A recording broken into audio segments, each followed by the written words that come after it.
السلام علیکم everyone, welcome to fiction file روافنت بائی امتل سبو۔ کافی میز پر رکھی جا چکی تھی، باریک چینی کے سفید پیالوں سے اٹھتی ہوئی ہلکی بھاپ چند لمحوں کے لیے میز پر پھیلی خاموشی میں گھل گئی۔ باہر دوپہر کی دھوپ پہلے سے کچھ نرم ہو چکی تھی، مگر ریستوران کے اندر گفتگو کی فضا اب پہلے سے کہیں زیادہ گہری محسوس ہو رہی تھی۔ معاہدہ اب بھی کھلا ہوا تھا، مگر اب گفتگو اعداد و شمار سے آگے بڑھ چکی تھی۔ آذان نے کافی کا ایک مختصر گھونٹ لیا، پھر پیالہ نہایت ترتیب سے واپس رکھ دیا۔ اسی لمحے اس کی بائیں جانب خاموشی سے کھڑی شمعون ایک قدم آگے بڑھی۔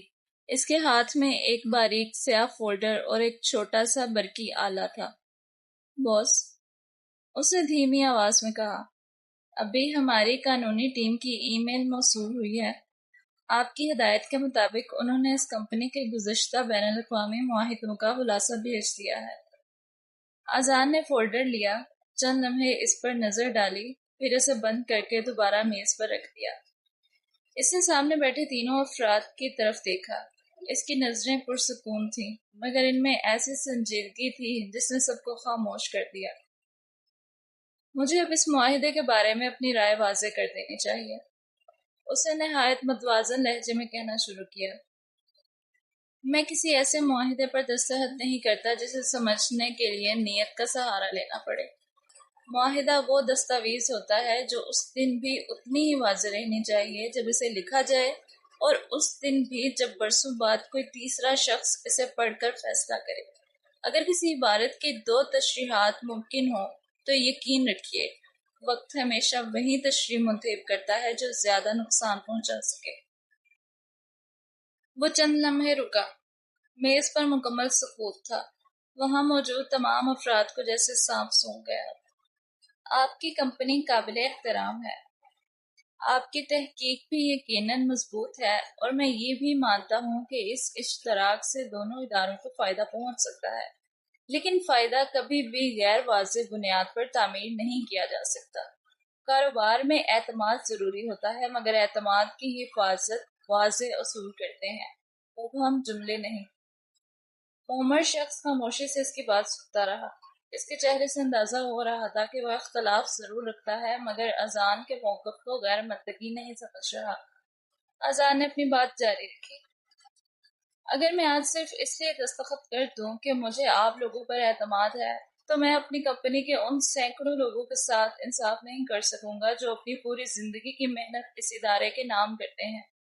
ایک صنعت کار کا پہلا فرض کسی معاہدے کو کامیاب بنانا نہیں بلکہ اپنی ذمہ داری کو محفوظ رکھنا ہوتا ہے۔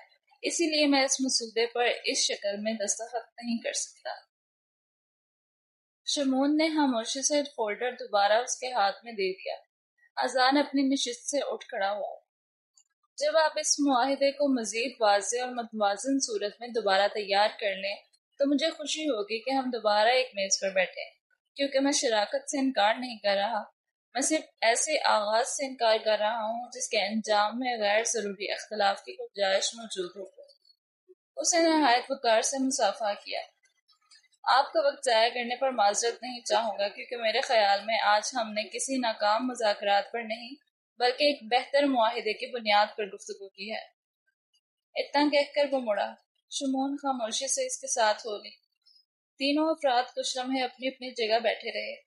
مالیاتی سربراہ نے بے اختیار معاہدے کے اسی صفحے کو دوبارہ کھولا جس پر ابھی گفتگو ہوئی تھی، جبکہ قانونی مشیر خاموشی سے اپنے نوٹس میں ایک مختصر سا جملہ لکھ دیا۔ بعض اوقات معاہدے الفاظ سے نہیں، ان کے ممکنہ نتائج سے پڑھے جاتے ہیں، اور شاید پہلی بار انہیں احساس ہوا کہ آذان اورنگ کا اصل ہتھیار اس کی آواز نہیں بلکہ اس کی دور اندیشی ہے۔ لیکچر ختم ہونے کے بعد وہ ایک دوسرے پروفیسر کے ساتھ راہداری میں کھڑا آئندہ سیمسٹر کے لیے تیار کیے گئے نوٹس اور نصاب کی تقسیم پر گفتگو کر رہا تھا۔ اس کے ہاتھ میں چند فائلیں تھیں جن کے صفحات وہ وقفے وقفے سے پلٹ رہا تھا، جبکہ سامنے کھڑے پروفیسر جرال کسی نقطے پر اپنی رائے دے رہے تھے۔ اسی دوران ایک لڑکی آہستہ قدموں سے چلتی ہوئی ان کے قریب آ کر رکی۔ اس نے ہلکے پیسٹل رنگ کی شرٹ کے ساتھ سفید بیگی جینز پہن رکھی تھی۔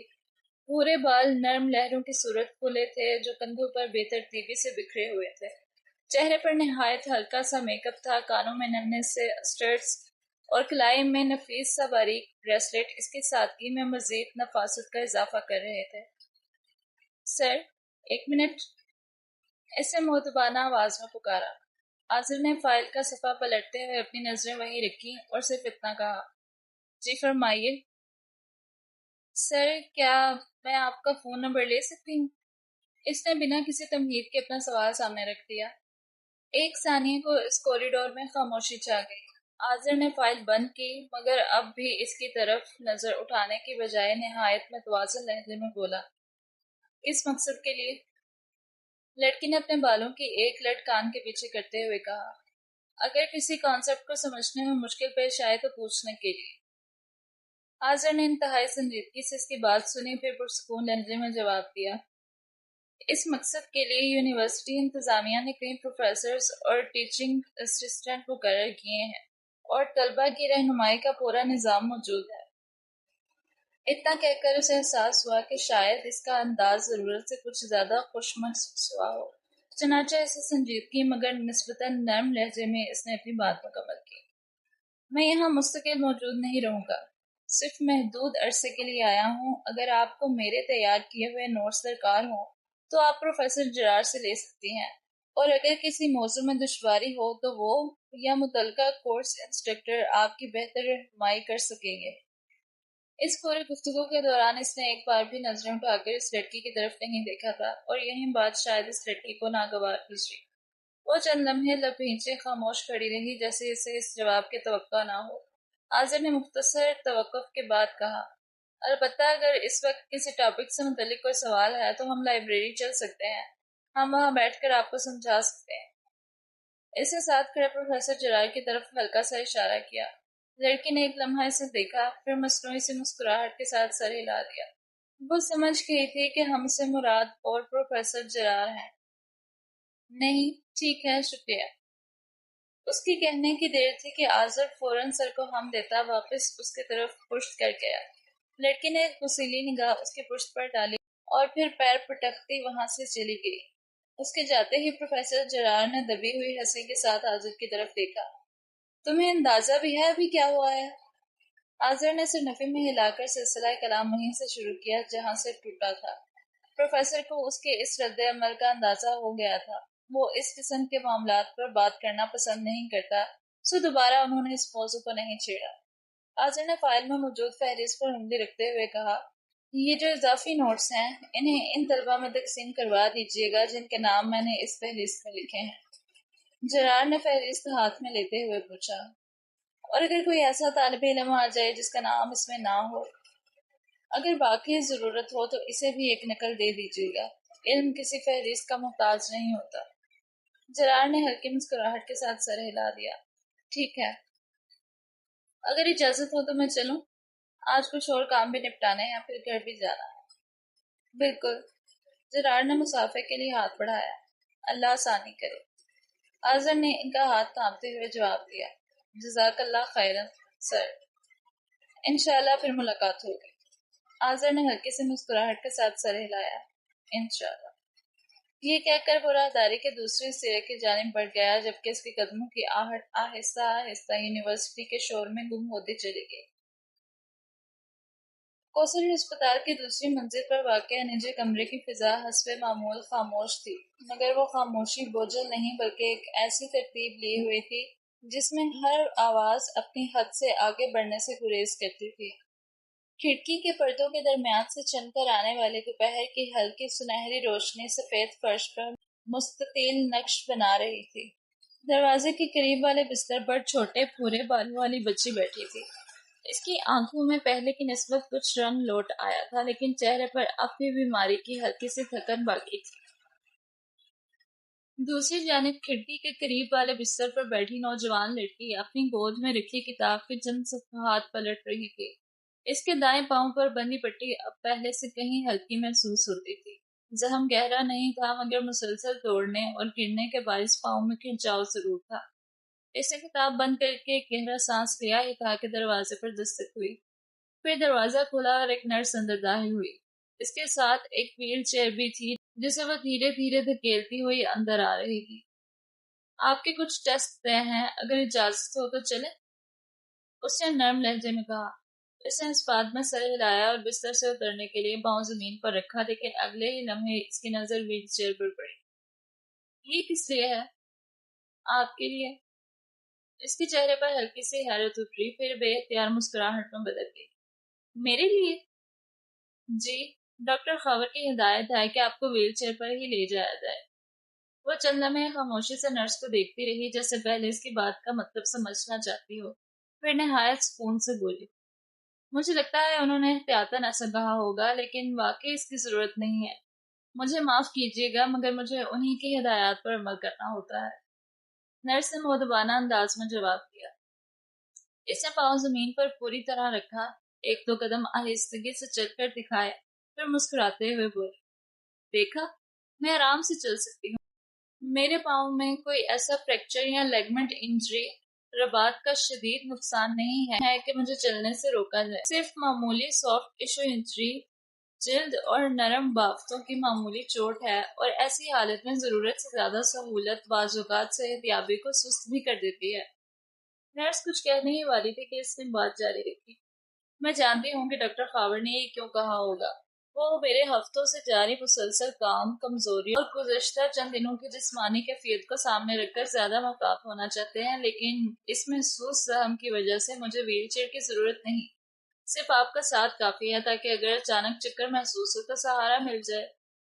نرس نے ہلکی سی الجھن سے اسے دیکھا۔ لیکن اگر ڈاکٹر صاحب پوچھ لیں تو آپ صاف صاف کہہ دیجیے گا کہ مریضہ نے ضد نہیں کی تھی۔ اس نے ایک ڈاکٹر کی حیثیت سے اپنی کلینکل اسسمنٹ طبی جانچ پیش کی تھی اور آپ نے اس پر اعتماد کیا تھا۔ نرس کے لبوں پر بھی بے ساختہ مسکراہٹ آ گئی۔ آپ لوگ بھی نہ، خود ڈاکٹر ہوں تو مریض بننا سب سے مشکل کام ہو جاتا ہے۔ یہ بات شاید درست ہے، اس کے سفید لبوں نے مدھر مسکراہٹ کے ساتھ کہا۔ ٹھیک ہے، مگر ایک شرط پر۔ جی؟ آپ پورے راستے میرے ساتھ چلے گی، جلدی نہیں کریں گے، اور اگر ایک لمحے کے لیے بھی کمزوری محسوس ہوئی تو فوراً بیٹھ جائیں گے۔ اس نے سر جھکا کر نرمی سے کہا۔ وعدہ۔ نرس نے ویل چیئر وہیں دیوار کے ساتھ لگا دی اور دونوں آہستہ آہستہ کمرے سے باہر نکل گئیں۔ اس کے قدموں کی مدھم آواز راہداری میں گم ہو گئی اور کمرہ ایک بار پھر خاموش ہو گیا۔ اس خاموشی کو چند ہی لمحے گزرے تھے کہ دروازہ دوبارہ کھلا۔ ہیلو شہزادی۔ بیڈ پر لیٹی حرین نے آواز پہچان لی، مگر جان بوجھ کر اپنا چہرہ دوسری طرف موڑ لیا۔ پائے۔ اسے بمشکل اتنا کہا، مگر اس کے لہجے میں واضح ناراضگی تھی۔ آذان دروازہ بند کر کے اندر آیا۔ اس کی نگاہ سب سے پہلے بستر پر لیٹی حرین پر گئی اور ایک نرم مسکراہٹ نے اس کے چہرے کا احاطہ کیا تھا۔ اچھا، تو آج مجھ سے بات بھی نہیں ہوگی؟ مخاطب شخصیت سے کوئی جواب نہ آیا تو وہ مسکراتا ہوا بستر کے قریب پڑی کرسی پر بیٹھ گیا۔ یہ تو بہت بڑا مسئلہ ہو گیا۔ اب اگر میری بھانجی مجھ سے ناراض ہو جائے تو میں کس کے پاس سفارش لے کر جاؤں؟ حورین نے ہونٹ بھینچ دیے، مگر چہرہ اب بھی دوسری طرف تھا۔ میں آپ سے ناراض ہوں۔ یہ تو مجھے آتے ہی معلوم ہو گیا تھا، مگر جرم بھی تو بتاؤ۔ اسے فوراً پلٹ کر اسے دیکھا۔ آپ نے صبح آنے کا کہا تھا، مگر نہیں آئے۔ آزاد نے ایک لمحے کو خاموشی اختیار کی، پھر اس کے سر پر ہاتھ پھیرتے ہوئے بولا، اگر میں کہوں کہ آنا چاہتا تھا مگر وقت نے اجازت نہیں دی تو مجھے نہیں ماننا۔ وہ اٹھ کر بیٹھ گئی، مگر چہرہ دوسری طرف ہی پھیرے رکھا۔ پھر سزا کیا ہے؟ آپ کو خود سوچنی چاہیے۔ وہ ہنس پڑا۔ یہ تو بڑی سخت جج ہیں آپ۔ حورین نے اپنی ناراضی چھپاتے ہوئے نظریں جھکا لی۔ اصل میں آپ نہیں تھے تو مجھے تنہائی کا احساس کچھ زیادہ ہو رہا تھا۔ اس ایک جملے نے اذان کی مسکراہٹ میں ہلکی سی سنجیدگی کھول دی۔ میں آئندہ کوشش کروں گا کہ تمہیں انتظار نہ کرنا پڑے۔ اتنے میں اس کی جیب میں رکھا فون مختصر سے لرزش کے ساتھ روشن ہوا۔ اس نے اسکرین پر ایک نظر ڈالی۔ The girl's father is an inspector. We have arranged his immediate transfer. اس کے چہرے کے تاثرات میں ذرا برابر تبدیلی نہ آئی۔ اس نے بغیر کوئی جواب دیے فون دوبارہ بند کر کے جیب میں رکھ دیا، جیسے وہ پیغام کسی اور وقت کے لیے محفوظ کر دیا گیا ہو، اور اب وہ دوبارہ پوری توجہ سے حرین کی طرف متوجہ ہوا۔ اچھا اب مجھے یہ بتاؤ کہ اسکول ٹرپ میں ایسا کیا ہوا تھا جس نے سب کو اتنا پریشان کر دیا؟ حورین کے چہرے پر سوچ کی لہر دوڑ گئی۔ شروع میں تو سب بہت اچھا تھا، ہم لوگ جنگل کے قریب تھے، پھر کھیل ہوئے، پھر دوڑ تھی۔ تم نے بھی حصہ لیا؟ اس نے سر سوال میں ہلا دیا۔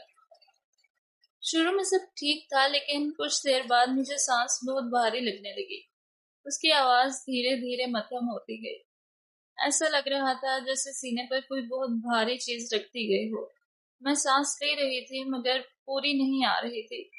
پھر میرے کانوں میں آوازیں دھندلی ہونے لگی۔ آذان پوری توجہ سے اسے سن رہا تھا۔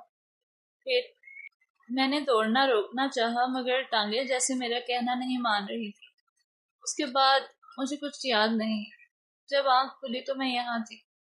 آذان نے اس کی پیشانی سے بکھرے ہوئے بال پیچھے کیے۔ اب سب ٹھیک ہو جائے گا۔ واقعی؟ ہاں۔ اسی لمحے فون دوبارہ بج اٹھا۔ اسکرین پر صرف ایک نام ابھرا، شمون۔ اس نے فوراً کال وصول کی۔ کہو شمون۔ دوسری طرف سے مسلسل کچھ کہا جا رہا تھا۔ حورین صرف اذان کے مختصر جوابات سن پا رہی تھی۔ نہیں، ابھی تمام فائلیں تیار رکھو، میں خود آ رہا ہوں۔ ہاں، میں 5 منٹ میں پہنچ رہا ہوں۔ کال ختم ہوئی تو اس نے گہرا سانس لیا، پھر نرمی سے حورین کی طرف دیکھا۔ مجھے جانا ہوگا شہزادی۔ حورین نے ہلکا سا منہ بنایا۔ ابھی؟ ہاں، ایک ضروری کام آ گیا ہے لیکن اگلی بار تمہاری کوئی بات ٹالی نہیں جائے گی، وعدہ۔ وہ اپنی جگہ سے اٹھا اور اس کی پیشانی چومی، پھر اس کے سر پر محبت سے ہاتھ رکھا، مختصر سے مسکراہٹ دی اور کمرے سے باہر نکل گیا۔ لفٹ سے نیچے اتر کر جب وہ ہسپتال کے مرکزی منزل کی وسیع راہداری میں داخل ہوا جہاں استقبالیہ اور مرکزی داخلی دروازہ واقع تھا تو ارد گرد لوگوں کی آمد و رفت نسبتاً زیادہ تھی۔ وہ تیز مگر متوازن قدموں سے دروازے کی جانب بڑھ ہی رہا تھا کہ اچانک پیچھے سے ایک مانوس آواز اٹھی، ہائے آبسیڈین۔ اس کے قدم وہیں رک گئے۔ وہ آہستگی سے مڑا۔ شہد رنگ آنکھوں والی لڑکی اس سے چند قدم کے فاصلے پر کھڑی تھی۔ چند لمحوں کے لیے ان دونوں کے درمیان خاموشی ٹھہر گئی۔ سفید ٹکنوں تک آتی ڈریس پر گلابی دوپٹے گلے میں ڈالے، ہاتھ میں ایک باسکٹ تھامے وہ بہت نرم مسکراہٹ کے ساتھ ہیزل آنکھوں میں دیکھ رہی تھی۔ پھر اس نے اسے قدم اٹھاتے اور اپنے عین سامنے کھڑے ہوتے دیکھا، یوں کہ دونوں کے درمیان اس محض 2 قدموں کا فاصلہ حائل تھا۔ کیسی ہو سینا؟ اس نے اسے کہتے سنا۔ ساتھ ہی اس نے اذان کے ہونٹوں پر معمولی مگر نرم مسکراہٹ دیکھی، وہ مسکراہٹ جو صرف رسم پوری کرنے کے لیے نہیں بلکہ ایک پرانی پہچان کے اعتراف میں آتی ہے۔ ٹھیک ہوں، تم کیسے ہو؟ اور حورین، وہ اب کیسی ہے؟ اس نے آہستگی سے پوچھا۔ الحمدللہ بہتر ہے اب۔ اس نے اطمینان کا سانس لیا۔ شکر الحمدللہ۔ اس نے زیر لب دہرایا۔ اذان نے گھڑی پر ایک نظر ڈالی پھر اسے دیکھا۔ مجھے ایک ضروری کام کے لیے نکلنا ہے۔ پھر اس نے دوسری منزل کا کمرہ نمبر بتایا جہاں حورین ہے۔ میں اسے دیکھنے آئی ہوں، اگر وہ آرام کر رہی ہے تو خاموشی سے اس کے پاس بیٹھ جاؤں گی کچھ دیر۔ جاگ رہی ہے، چلی جاؤ، تمہیں دیکھ کر خوش ہوگی۔ اس نے اس بات میں سر ہلایا۔ اوکے، خدا حافظ، ٹیک کیئر۔ اذان نے ہلکی سی مسکراہٹ کے ساتھ رخصت لی اور شیشے کے بڑے دروازے سے باہر نکل گیا، جبکہ وہ لفٹ کی جانب بڑھ گئی۔ لفٹ کے بند ہوتے دروازوں میں اس کی اپنی مدھم سی پرچھائیاں چند لمحے کے لیے ابھریں اور پھر لفٹ خاموشی سے دوسری منزل کی طرف سفر کرنے لگی۔ وہ سامنے تھا مگر فاصلے باقی تھے، ہم قریب ہو کر بھی لفظوں میں قیدی تھے۔ دیر دوپہر کی نرم روشنیاں آہستہ آہستہ شام کی طرف ڈھلنے لگی تھی۔ سورج اب اپنی پوری تمازت کھو چکا تھا اور اس کی سنہری کرنیں رہائشی علاقے کی خاموش گلیوں میں کسی شفاف چادر کی طرح بچھی ہوئی تھیں۔ دور کہیں درختوں پر بیٹھے پرندوں کی آوازیں وقفے وقفے سے فضا میں کھل رہی تھیں، جبکہ ہلکی سی ٹھنڈی ہوا موسم کی شدت کو اپنے ساتھ بہا لے جا رہی تھی۔ ایک سیاہ گاڑی آہستہ سے گھر کے سامنے آ رکی۔ آذر نے انجن بند کیا اور چند لمحوں کے لیے اسی طرح نشست سے ٹیک لگا کر بیٹھا رہا۔ پورا دن مسلسل مصروفیت میں گزرا تھا۔ صبح کا لیکچر، پھر یونیورسٹی کے اساتذہ کے ساتھ مختصر نشست، اس کے بعد ہسپتال کے لیے کچھ ضروری سامان کی خریداری اور اب آخر کار گھر۔ اسے ایک گہرا سانس لیا، گاڑی کے شیشے سے باہر نظر گئی تو گھر ہمیشہ کی طرح پرسکون دکھائی دے رہا تھا۔ وہ بہت بڑا یا پرتعیش مکان نہیں تھا، لیکن اس میں ایسی ایک سادگی تھی جو اسے دوسروں سے ممتاز بناتی تھی۔ سفید اور ہلکے سرمئی رنگ کی بینونی دیواریں، لکڑی کے گہرے بھورے دروازے اور ان کے سامنے پھیلا ہوا چھوٹا سا سبزار جس کی خاص اس قدر باقاعدگی سے تراشی گئی تھی کہ ایک بھی بے ترتیب کوپل نظر نہیں آتی تھی۔ دروازے سے اندر آنے والے پتھریلے راستے کے درمیان ایک گول سا ڈیزائن بنایا گیا تھا جس کے گرد چھوٹی چھوٹی تراشی ہوئی جھاڑیاں ایک ہلکی سی بھول بھلیا کا منظر پیش کرتی تھی۔ اس کے ایک کنارے پر سلیٹی رنگ کی دھاتی کرسیاں اور اس کے درمیان رکھا چھوٹا سا گول میز خاموشی سے شام کی چائے کا انتظار کرتے محسوس ہوتے تھے۔ لیکن اس پورے منظر میں جو چیز سب سے پہلے دل کو اپنی طرف کھینچتی تھی وہ گھر کی سرحدوں کے ساتھ قطار در قطار لگے پھول تھے۔ سفید، ہلکے گلابی اور بنفشی پھول اپنی اپنی جگہ موجود تھے، مگر ان سب کے درمیان چنبیلی کی سفید ننھی کلیاں سب سے زیادہ نمایاں تھیں۔ بیلیں دیواروں سے لپٹی ہوئی تھی اور ان سے اٹھنے والی خوشبو ہوا کے ہر جھونکے کے ساتھ پورے صحن میں پھیل جاتی تھی۔ آذر کو ہمیشہ یہی خوشبو گھر آنے کا احساس دلاتی تھی۔ وہ گاڑی سے اترا اور پچھلی نشست کا دروازہ کھول کر اسے خریداری کے 2 بڑے تھیلے اور چند چھوٹے شاپر احتیاط سے اٹھائے۔ ایک لمحے کے لیے اس نے سب کا وزن ہاتھوں میں برابر کیا تاکہ چلنے میں کوئی تھیلا ایک دوسرے سے نہ ٹکرائے۔ دروازے تک پہنچتے پہنچتے اس کے قدم خود بخود آہستہ ہو گئے۔ یہ اس کی برسوں پرانی عادت تھی۔ گھر میں داخل ہوتے وقت وہ کبھی زور سے دروازہ نہیں کھولتا تھا، نہ ہی غیر ارادی آواز پیدا کرتا تھا۔ اس نے چابی گھمائی، دروازہ آہستگی سے کھلا۔ اندر داخل ہوتے ہی گھر کی مانوس خاموشی نے اس کا استقبال کیا۔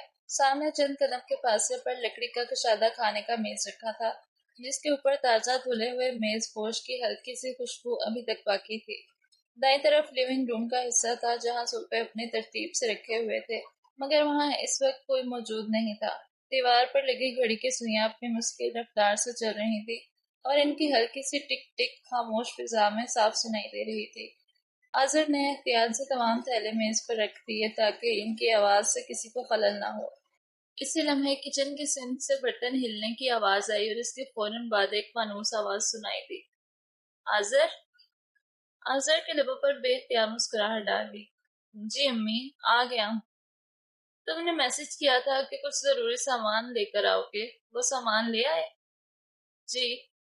وہ دبے قدموں سے کچن کی طرف بڑھا۔ کچن میں داخل ہوتے ہی گرم مسالوں اور تازہ پکنے والے کھانوں کی خوشبو نے اس کا استقبال کیا۔ چولہے پر ایک تیج کی ہلکی آنچ پر رکھی تھی اور اس کی بھاپ آہستہ آہستہ اوپر اٹھ رہی تھی۔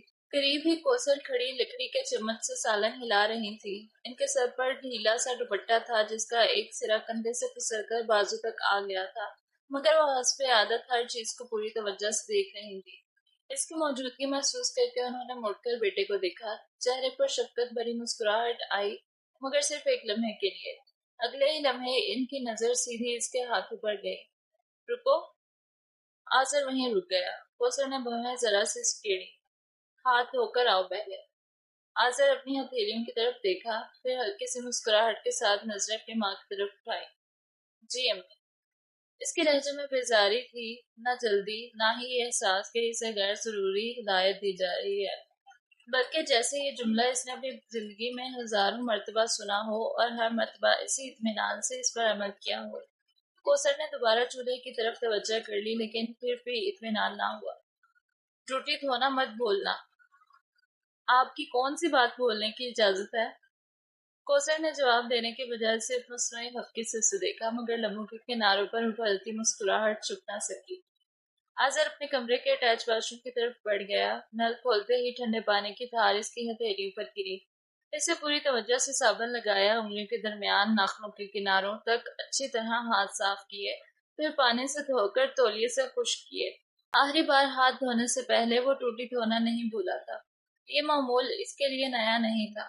اس کی والدہ کی وسوسی کیفیت نے برسوں میں گھر کے ہر فرد کو بہت سی احتیاطیں سکھا دی تھی، لیکن آذر نے کبھی انہیں بوجھ نہیں سمجھا۔ وہ جانتا تھا کہ بعض چیزیں انسان اپنی مرضی سے نہیں چنتا، اور جن آزمائشوں کا انتخاب انسان کے ہاتھ میں نہ ہو، ان میں سہولت پیدا کرنا محبت کی ایک خاموش صورت ہوتی ہے۔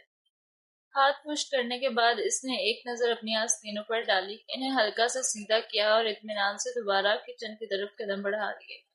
جہاں اس کی والدہ اب بھی اسی انہماک سے چولہے پر کھڑی اس کی واپسی کا انتظار کر رہی تھی۔ چند ہی لمحوں بعد آذر دوبارہ کچن میں داخل ہوا۔ اس کے ہاتھ صاف تھے اور آستینوں کے بٹن کھول کر اس نے کف کوہنیوں سے کچھ نیچے تک موڑ لیے تھے تاکہ کام کرتے ہوئے کپڑا بار بار کسی چیز سے نہ لگے۔ اس کی یہ عادت نئی نہیں تھی، وہ جانتا تھا کہ اس کی والدہ کے لیے صفائی صرف پسندیدگی کا معاملہ نہیں بلکہ ایک ایسی کیفیت تھی جو ذرا سی بے احتیاطی پر بھی انہیں بے چین کر دیتی تھی۔ اسی لیے وہ گھر میں ان کے سامنے کبھی ایسی حرکت نہیں کرتا تھا جو ان کی پریشانی میں اضافہ کرے۔ وہ واپس کھانے کی میز کے پاس آیا، ایک ایک کر کے تھیلے اٹھائے اور انہیں باورچی خانے کی کشادہ سلیب پر ترتیب سے رکھنے لگا۔ اس نے پہلے بھاری سامان الگ کیا، پھر ہلکی چیزیں ایک طرف کر دیں تاکہ بعد میں انہیں آسانی سے جگہ پر رکھا جائے۔ کوثر نے چولہے سے نظریں ہٹائے بغیر پوچھا، یہ شاپر کہیں نیچے تو نہیں رکھا تھا؟ آذر نے دالوں والا پیکٹ سلیب پر رکھتے ہوئے جواب دیا، نہیں امی، گاڑی سے سیدھا ہاتھ میں اٹھایا تھا یا پھر گھر کے اندر لے آیا، درمیان میں کہیں نہیں رکھا۔ انہوں نے جیسے اطمینان کا سانس لیا۔ اچھا۔ انہوں نے سالن میں چمچ ہلایا، پھر آہستہ سے کہا، پھر ٹھیک ہے۔ آذر نے ایک صاف کپڑا اٹھا کر سلیب کا وہ حصہ ایک مرتبہ مزید صاف کیا، حالانکہ وہ پہلے ہی صاف تھا، پھر ایک چیز نکال کر ترتیب سے رکھنے لگا۔ چاول کا تھیلا، مختلف دالوں کے چھوٹے پیکٹ، آٹا، دودھ کے ڈبے، زیتون کا تیل، چائے، مسالے، شہد، خشک میوہ اور روزمرہ استعمال کی چند دوسری چیزیں۔ ہر چیز اپنی جگہ پر رکھنے سے پہلے وہ پیکٹ پر ایک نظر ضرور ڈال لیتا، پھر اسے آہستگی سے متعلقہ الماری یا شیلف میں رکھ دیتا۔ کوثر نے ایک نظر سامان پر ڈالی۔ اتنا سب کچھ ایک ساتھ لانے کی کیا ضرورت تھی؟ آذر نے الماری بند کرتے ہوئے جواب دیا، ضرورت کی چیزیں تھی۔ ضرورت تو ایک دو چیزوں سے بھی پوری ہو جاتی۔ انہوں نے فوراً دوسرا سوال کیا، یہ دیکھو، دالیں بھی لے آئے، چاول بھی، مسالے بھی، دودھ بھی، جیسے مہینوں کے لیے ذخیرہ کر رہے ہو۔ آذر ہلکے سے مسکرایا، ذخیرہ نہیں کر رہا، صرف سہولت پیدا کر رہا ہوں۔ وہ اگلا ڈبہ کھولتے ہوئے بولا، اب کچھ مہینوں تک بار بار بازار جانے کی ضرورت نہیں پڑے گی، جو چیز ختم ہونے کے قریب ہوگی وہ تب لے آئیں گے۔ کوثر نے چمچ ایک طرف رکھا اور اس کی طرف متوجہ ہو، میں جا ہی لیتی ہوں۔ میں جانتا ہوں، آذر نے نرمی سے کہا، لیکن ہر دفعہ جانا ضروری بھی تو نہیں۔ بیٹا گھر کے کام تو ہوتے رہتے ہیں مگر ہر کام خود کرنا بھی ضروری نہیں ہوتا۔ انہوں نے کچھ کہنا چاہا مگر وہ بات مکمل ہونے سے پہلے ہی آذر دوبارہ بول پڑا، ویسے میں نے ساتھ والے گھر میں حمزہ سے بات کر لی ہے۔ کوثر نے سوالیہ نظروں سے اسے دیکھا، کس بات کی؟ میں نے اسے کہا ہے کہ اگر کبھی آپ کو کوئی ضروری چیز چاہیے ہو اور میرے آنے کا انتظار مناسب نہ لگے تو آپ اسے ایک پیغام کر دیا کریں۔ انہوں نے فوراً نفی میں سر ہلایا، میں کسی بچے کو کیوں تنگ کروں؟ آذر نے دودھ کے ڈبے فریج میں رکھتے ہوئے مسکراتے ہوئے جواب دیا، وہ بچہ نہیں رہا امی، 17 سال کا ہو گیا ہے، اور ویسے بھی اس نے خود کہا ہے کہ اسے کوئی مسئلہ نہیں ہوگا۔ پھر بھی انہوں نے ہلکے سے جھجک سے کہا، لوگوں کے اپنے بھی کام ہوتے ہیں۔ آذر نے فریج کا دروازہ بند کیا اور پوری توجہ سے ایک کی طرف دیکھا، انسان ایک دوسرے کے کام ہی تو آتے ہیں، اگر کبھی ہمیں ضرورت ہو اور وہ سہولت سے مدد کر سکے تو اس میں تنگ کرنے والی کون سی بات ہے؟ کوثر خاموش ہو گئی۔ وہ جانتی تھی کہ ان کا بیٹا ضد نہیں کرتا، لیکن جب کسی بات پر اطمینان کر لے تو پھر اسے سمجھانا آسان نہیں ہوتا۔ انہوں نے موضوع بدلتے ہوئے پوچھا، اور اگر مجھے بازار جانا ہوا تو؟ آذر نے فوراً جواب، تب بھی اکیلی نہیں جائیں گی۔ کوثر نے مسکرائی ہفتی سے اسے دیکھا، میں کوئی بچی ہوں؟ یہ میں نے کب کہا؟